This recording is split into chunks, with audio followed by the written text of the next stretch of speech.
Welcome, everybody. Please rise in body and or spirit and join in singing hymn number 21, For the Beauty of the Earth.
Good morning. My name is Jeff Ellis. I'm a new member of the Board of Trustees.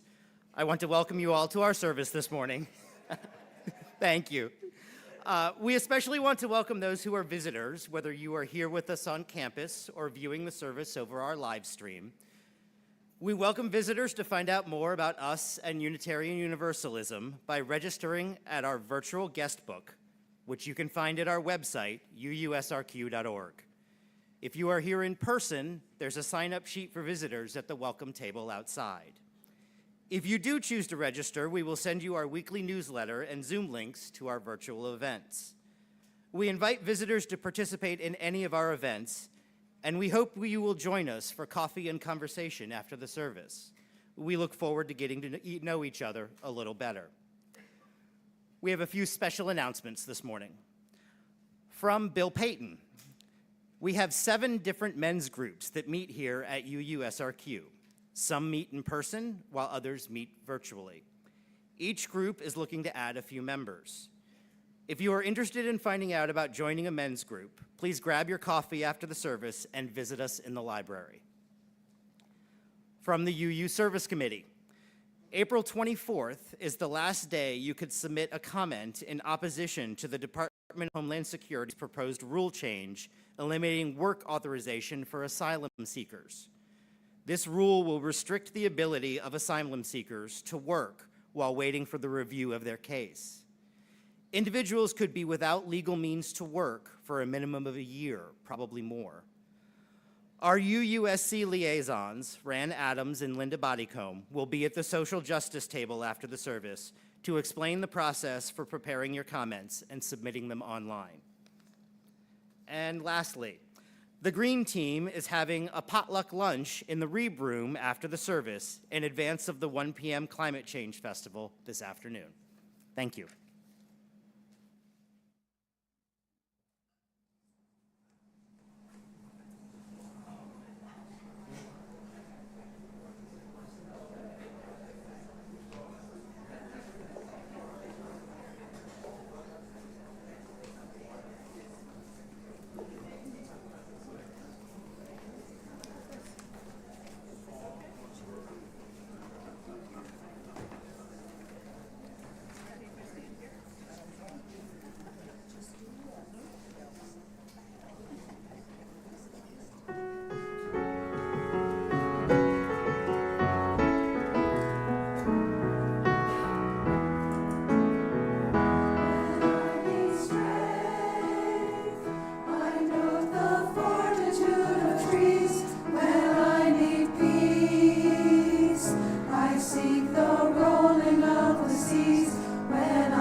Hallelujah.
It's 3:23 in the morning, and I'm awake because my great-great-grandchildren won't let me sleep.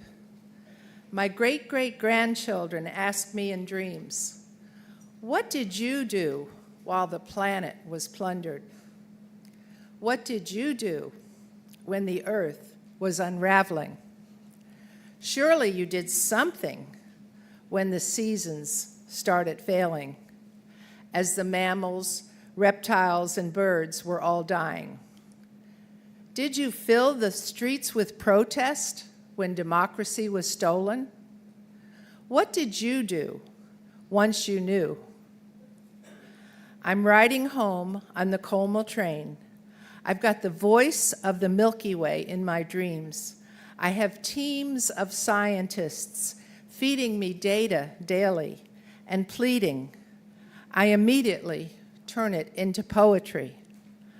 I want just this consciousness reached by people in range to sense the secret frequencies contained in my speech. I am the desirous earth, equidistant to the underworld and the flesh of stars. I am everything already lost the moment the universe turns transparent and all the light shoots through the cosmos. I use words to instigate silence. I am a hieroglyphic stairway in a buried Mayan city, suddenly exposed to a hurricane. A satellite circling the earth, finding dinosaur brains in the Gobi Desert. I am telescopes that see back in time. I am the precession of the equinoxes, the magnetism of the spiraling sea. I am riding home on the Carmichael train with the voice of the Milky Way in my dreams. I am myths where violets blossom from blood like dying and rising gods. I'm the boundary of time, soul, encountering soul and tongue of fire. It's 3:23 in the morning, and I can't sleep because my great-great-grandchildren ask me in dreams, "What did you do when the earth was unraveling?" I want just this consciousness reached by people in range of my voice to hear and sense the secret frequencies contained in my speech. Now we'll have the chalice lighting.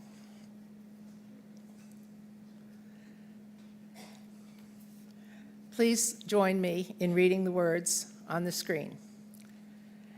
As we light the chalice, please join me now.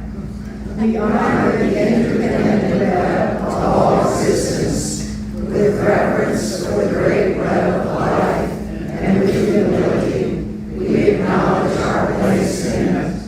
We covenant to protect Earth and all beings from exploitation.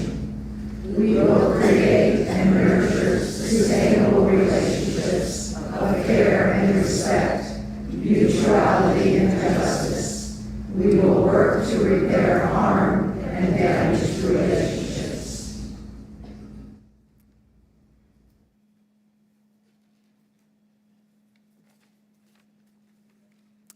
Good morning. Instead of reading a story today, I'm going to let our children tell their story. Last week, we asked children in our elementary classes to let us know what they would do to help save the earth. The video quality is not best, but it's very authentic. I've added closed captions since some of the speaking voices are not strong. I hope you enjoy seeing our children. Well, hi, Asa. Hi. How old of a boy are you, Asa? 7. 7. That's a great age to be. We were talking about some ways we could help our Earth today. What ways did you think of that you could help the Earth? We could not waste water. Very good. Not wasting water. No littering. No littering.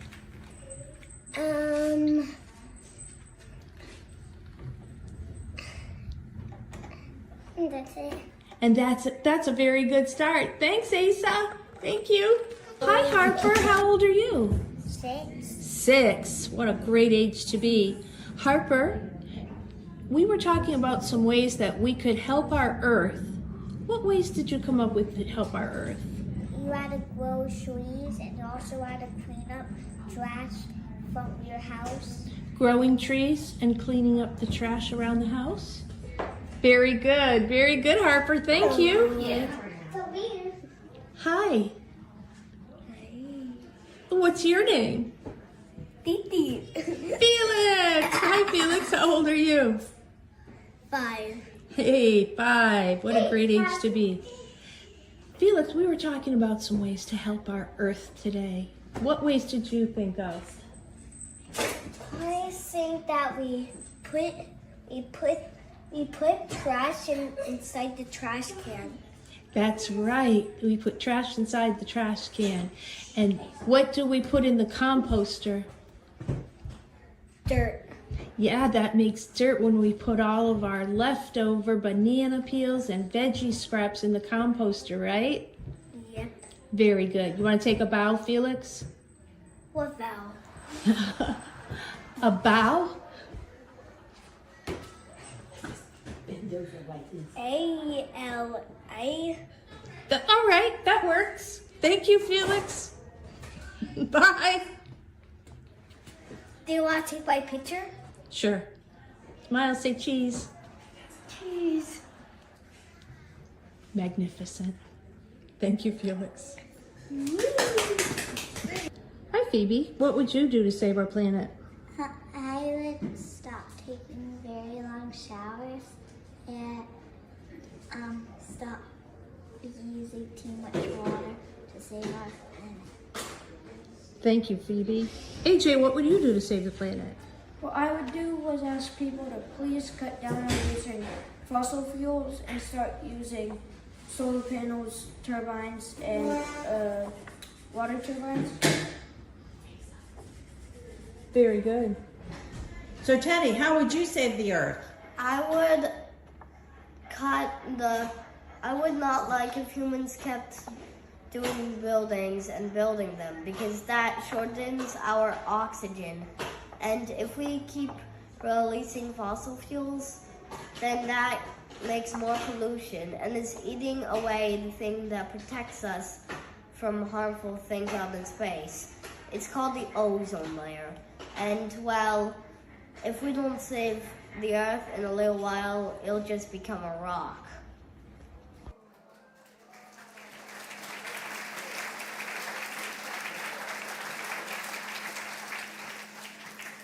I am so proud of our children. They are fully aware that what we do impacts our earth and everything on it. I hope that you will add your ways of helping by adding your thoughts to our board, which will be out in the courtyard after service. It's called our Save the Earth board. So I now invite any children and youth to join Miss Kristen and myself for a fun lesson on water. And if you're new here, just follow me. Thank you.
read our centering words. Some of you may want to close your eyes for this whole reading. Imagine that you have placed a drop of water in the palm of your hand. The drop that you hold in your hand is part of the water, which was the cradle of all life on this planet eons ago. The first rain that splashed down on the hot earth to form the first sea. Each drop in sunlight has risen from the sea in countless ages and fallen to the earth again as rain. The drop that you hold in your hand has been a prism forming myriad rainbows, has traveled underground streams, bubbled through dark caverns, the architect of cathedrals, formed valleys and split granite. The drop that you hold in your hand has flown and flowed down broad rivers, has risen on the sap of trees, has been the sweat of slaves and the tears of children. It has become the foam-top waves and deep, unfathomable depths of vast lakes and seas. The drop that you hold in your hand has been part of the great flood. It has been a dewdrop on a blade of grass, a drop that has been pounded through the hearts of whales in blood and lain in an eagle's egg. It has traveled in the fluid of a poet's brain and dripped from the wounds of the dying. The drop that you hold in your hand has been trapped in the snows of the Arctic, reflected the sun in a desert oasis, and refreshed the weary. This drop, unimaginably old, yet fresh and new, is evaporating slowly from your hand to mingle with the air that you breathe, perhaps, or to drift in a sun-topped cloud 1,000 feet above the earth. Imagine its journey from your hand. Where will it go? You can direct its journey as it evaporates. Send your consciousness with it. It is the water of life. It is still water. Now we will have a time of silence.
Good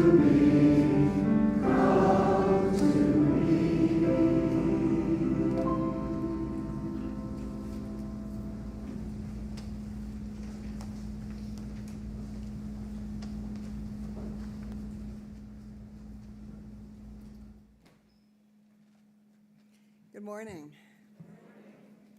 My name is Mary Lou Casa-Deval Keller, and I'm one of the co-leads of the Green Team, along with Marianne Bowie. I joined the Green Team because it felt like a place where I could truly make a difference. I actually see the results of my efforts. Especially in these challenging times, it matters to me to know that I'm having a positive impact. In my first year on the team, we added a composting station to our campus to help restore soil that's been depleted by overdevelopment. It's a big problem. Composting is almost as good as planting a tree. On this Tuesday, the Savvy Women Group, I'm going to be doing a composting demonstration. So if you want to come to that, you can learn how to compost properly. For the past 3 years, the Green Team has also hosted an Suncoast Environmental Leaders Recognition event, which has been warmly received by the community. We're becoming known as environmental leaders. There are more than 100 local organizations doing important work. Everything from protecting endangered species to preserving large areas of land. It's inspiring. When I first saw this list that Marianne had put together, it was so inspiring to see how many people are committed to making a difference. And that brings me hope. And today, we will have a Climate Future Film Festival showing short films that are sure to inspire us to action. Please join us for the potluck at noon. There will be plenty of food because we have leftovers from yesterday. And the film, that will be in the Reeb Room, and today in the sanctuary at 1 o'clock, we'll have the movies. Please consider joining the Green Team. We meet on Zoom, so that we're green, on the third Wednesdays at 1:30. You can contact Marianne or me to get on our email list, or you can go to our website and find out how to do that. Just before the pandemic, with support from member Roy Ingham, you remember Roy? He's a wonderful person. We had the honor of hosting renowned Indigenous author Robin Wall Kimmerer here in Sarasota. She's best known for her book, Braiding Sweetgrass, among others. One of the most powerful ideas she shared with me was a simple pathway to environmental action. First comes awareness, taking time to notice the earth, the plants, the water, the beauty of the natural world around us. From that awareness grows appreciation. We begin to recognize the miracle in every seed, every drop of water, the birds, the butterflies, the bees. They're all so incredible. And from that appreciation comes advocacy. When we care about something, we naturally want to protect it and share it with others. And finally, advocacy leads to action, supporting environmental causes, voting, getting others to vote, donating, speaking out, and showing up when it matters. A great example of this process in action is the celery fields, the beautiful park and bird sanctuary just east on 75 on Fruitville Road. People might go there first for a simple walk, to climb the only hill in Sarasota, or to enjoy the views. Along the way, they learn about the bird species, like 240 bird species there, the microforest that's there, and the unique ecosystem. Maybe they stop by the Audubon Society display and grow more curious and more appreciative. Then one day, they read that this special place is threatened. And because they've come to value it, they become advocates and they take action. They call their representatives or attend council meetings. They write letters, talk to their friends, join the Sarasota Audubon Society. When protests are organized, they make a sign and they show up, and they bring others with them. How many of you were involved in that effort to save celery fields? Several of you. Thank you. They succeeded. They protected the land. The county commission gave in. They created real change. And it all started with a simple walk in the park. So this Earth Day, I invite you to take that first step. Go for a walk at a park, along the beach, anywhere you can slow down and appreciate the beauty around you. Instead of inviting someone to lunch, invite them to take a walk with you. Bring your grandchildren or your great-grandchildren or your neighbors and pay attention to the beauty of nature. And if you notice something that needs attention, speak up. One of the local organizations is called Sarasota Waterkeepers, where you can report issues like pollution or debris in our waterways.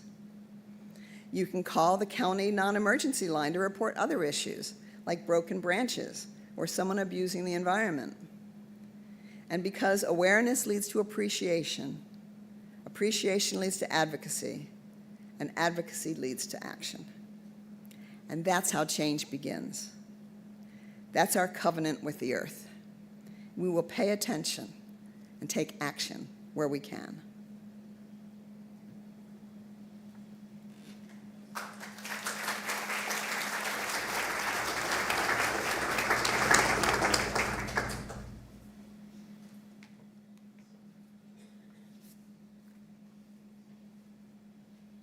Good morning. For those of you who don't know me, my name is Dr. Gina Carlotti. I'm a member of the Unitarian Universalists of Sarasota and a member of the Green Team. And I want to take a moment to express my appreciation to Reverend Jay for the opportunity to offer a few words this morning. As I reflected upon this beautiful landscape behind me during a recent walk in New Mexico, I was reminded that there is a steady truth quietly asking to be remembered. We all belong to Mother Earth, not metaphorically or poetically, but materially, biologically, and spiritually. Quite literally, the same components that make up soil: carbon, nitrogen, air, water, trace minerals, and microbial life move through our bodies, sustain our cells throughout our lives, and eventually return again to Mother Earth. To speak of a covenant with her is not to create a new relationship, but rather to remember an ancient one. My personal understanding of this covenant has been shaped in two seemingly different worlds. I'm a physician trained in allopathic medicine, grounded in evidence, systems, and the realities of caring for human bodies and human beings. At the same time, I pursued training in more holistic approaches, ways of seeing health not as simply the absence of disease, but as the product of environment, nourishment, relationships, and balance. Alongside my clinical work, I'm also a business owner, part of a local tree service and a biochar initiative focused on soil regeneration and carbon stewardship. At first glance, these paths might seem completely unrelated. Medicine, trees, and soil. But for me, over time, they have converged into a single truth. Human health and earth health are the same conversation. In clinical practice, I see the consequences of imbalance every day: acute and chronic disease, inflammation, stress, sadness, and disconnection. In certain situations, I prescribe treatments to address symptoms and manage conditions. These treatments are essential, at times life-saving tools. But most of the conditions I see are downstream consequences of larger disruptions: how we grow our food, how we build our communities, and how we relate to the systems that sustain us. In my work with trees and soil, I see another side of that story. Caring for trees is not simply landscape maintenance. It supports the living systems that cool our neighborhoods, protect our homes, and stabilize ecosystems. Converting wood waste into biochar and returning it to the soil is a quiet act of restoration, improving soil structure, increasing water retention, supporting plant health and microbial life, all while drawing carbon from the atmosphere. In its own way, it is preventive care, not for a single patient, but for Mother Earth herself. Across medicine, land stewardship, and this community, I am reminded that health is relational. It emerges from systems in balance. When those systems are strained, whether in a human body, a community, or an ecosystem, we feel the consequences. In Unitarian Universalism, covenant is not about belief, but rather about relationship and responsibility. It is about the promises we make and how we live them. To enter into a covenant with Mother Earth is to recognize that we are all participants in an interconnected web of life. It calls us to move from extraction to reciprocity. This does not, however, require perfection or grand action. Rather, it requires awareness.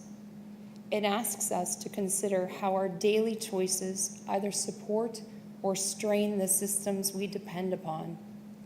Small, consistent acts of care do become meaningful change. This covenant is also sustained by lived, embodied love, as evidenced by this beloved community. Gratitude roots us in this relationship and reminds us that Mother Earth is not only something we are called to protect, but something that already nourishes and sustains us. Today, we are invited to renew this covenant, not as a distant ideal, but as a daily practice, to live as if human health and earth health are inseparable, because they are, and to remember that in tending to Mother Earth, we are practicing a deeper, more expansive form of healing for ourselves, our communities, and generations to come. I now invite each of you to live into today's daily practice by participating in our offering. Please give as generously as you are able. For those online, there's a link to donate in the description of the YouTube video, or for those here on your cell phone, a QR code in your order of service. Let this sacred time begin.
hymn to the earth.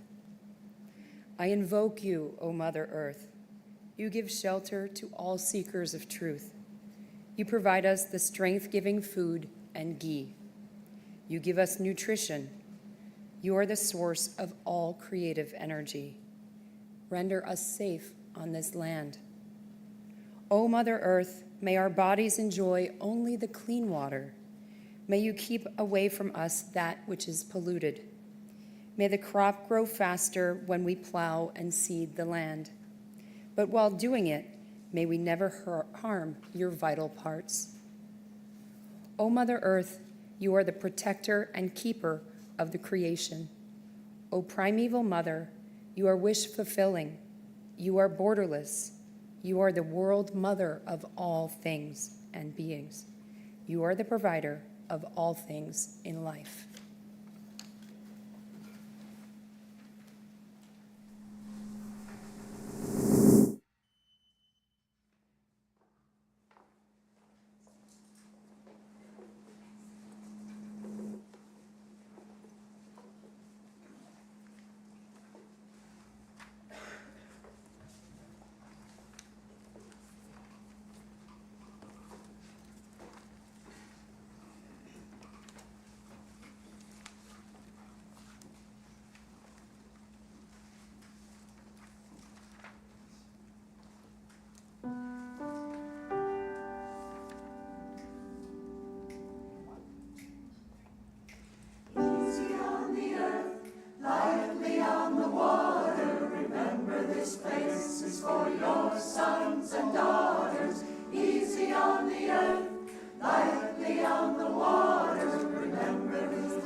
Get your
Good morning.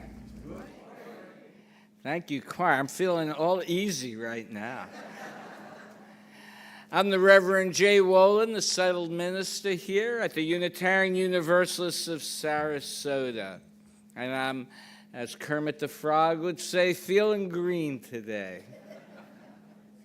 But, you know, it wasn't always that way. Having grown up in an urban area, I really didn't think much about where food came from.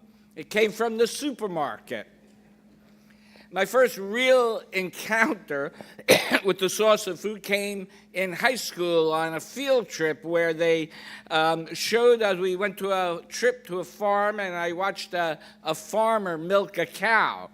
And then more recently at a county fair, this may have been 10 years ago or so, I found out they now have machinery to milk cows. And, you know, the cows just walk up and hook themselves up to it. It's really kind of weird and amazing. Now, of course, intellectually, even as a child, I knew that someone had to grow food, but it was not the foremost thing on my mind how that happened. You know, when we aren't intentional and curious about where our food comes from, and as well climate change, we begin to take the earth for granted, and we shouldn't.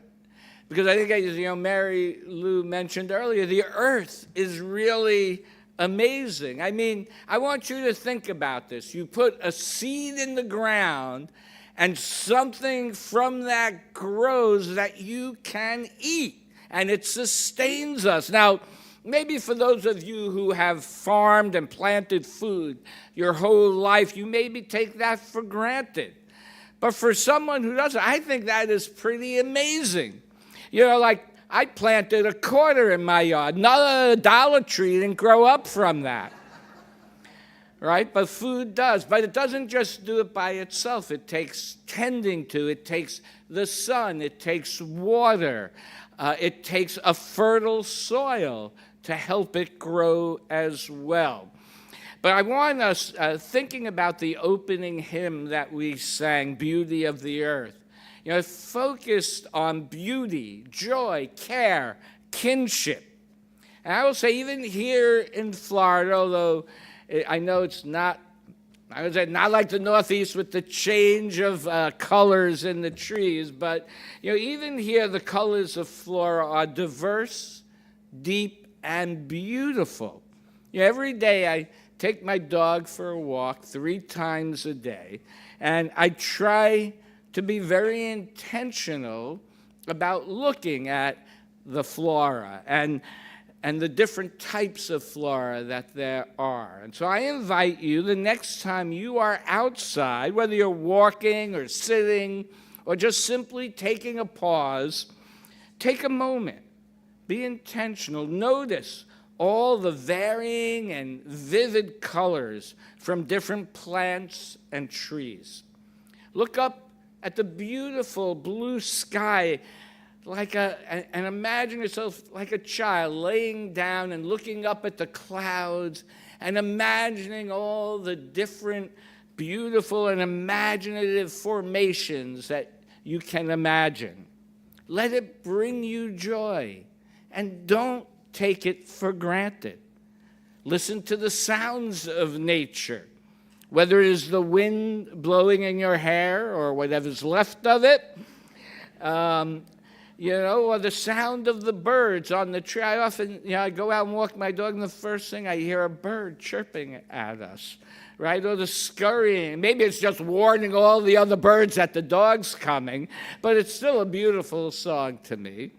Right? Or maybe the scurrying of little animals or geckos. I'm not sure. I guess they're animals. As they sense your arrival. Let it bring you joy. Don't take it for granted. Find wonder in the rising of the sun and in its setting, and the rising of the moon and its setting. Find wonder in the amazing coordination and interdependence that the world provides, sustenance for our lives. Right? Let it bring you joy. Don't take it for granted. And let us recognize our kinship with the earth and with each other. And if you find joy in the earth and with those who live in it, you will want to help prevent its destruction.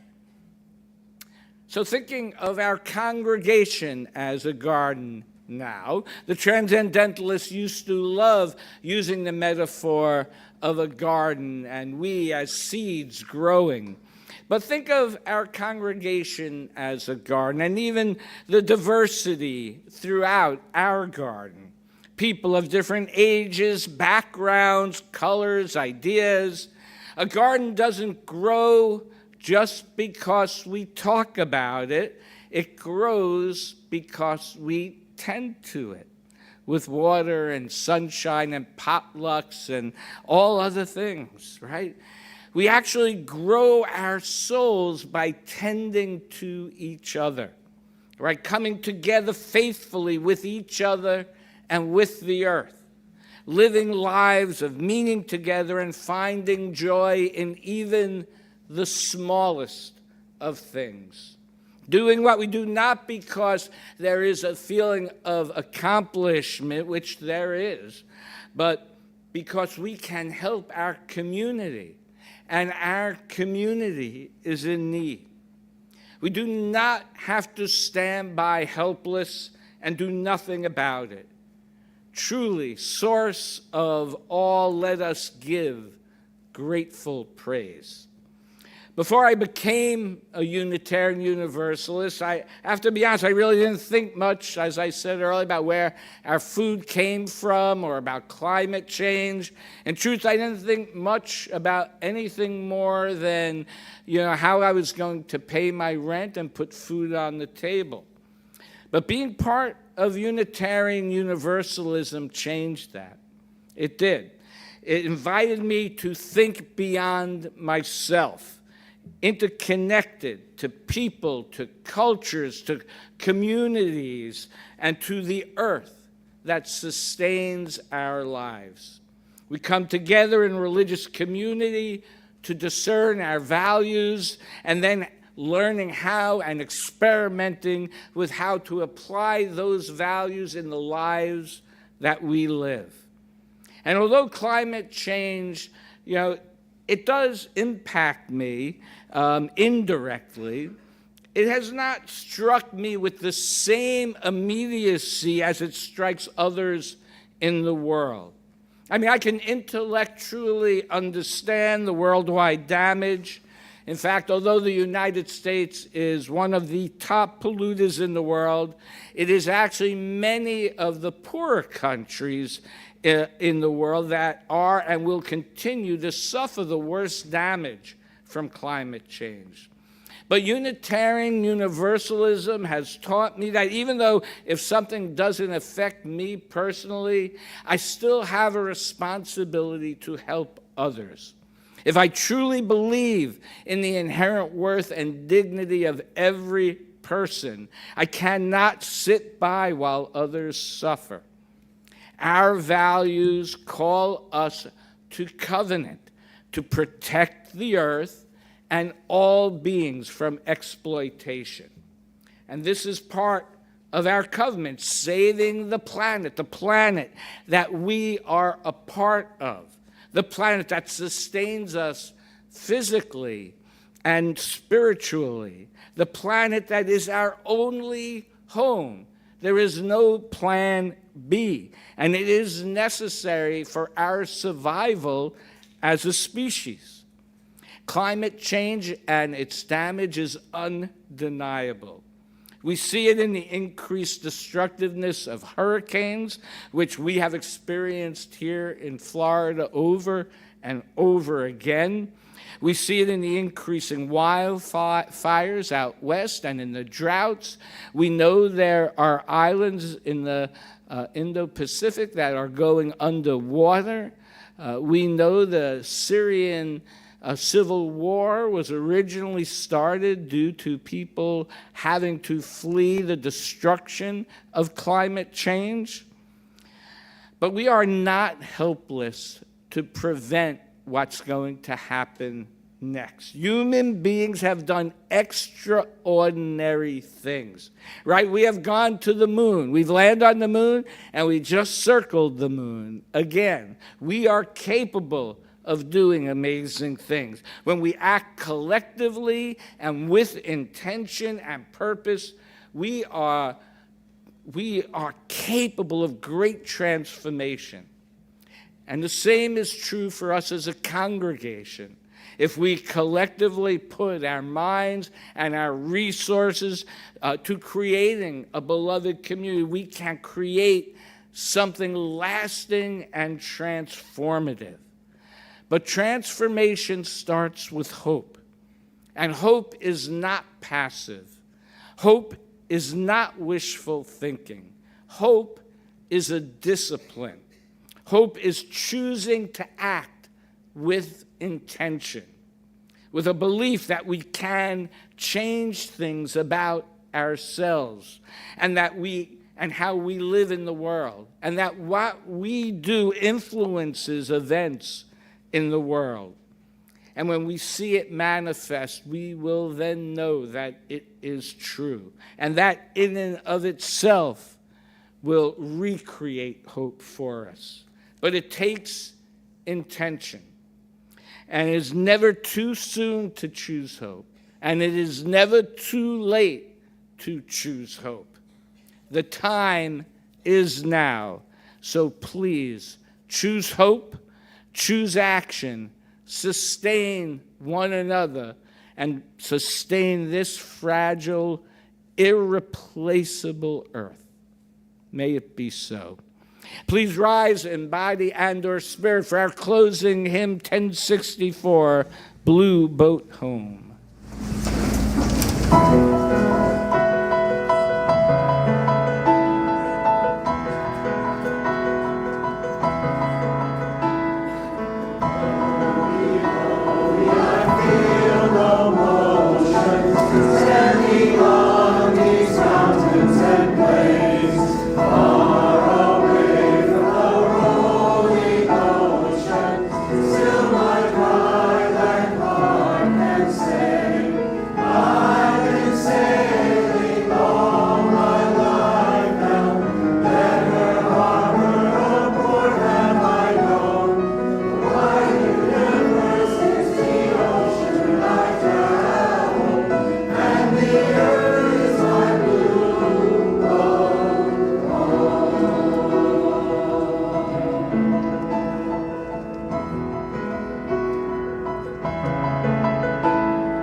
The Green team for organizing and participating in this service. Give them a round of applause.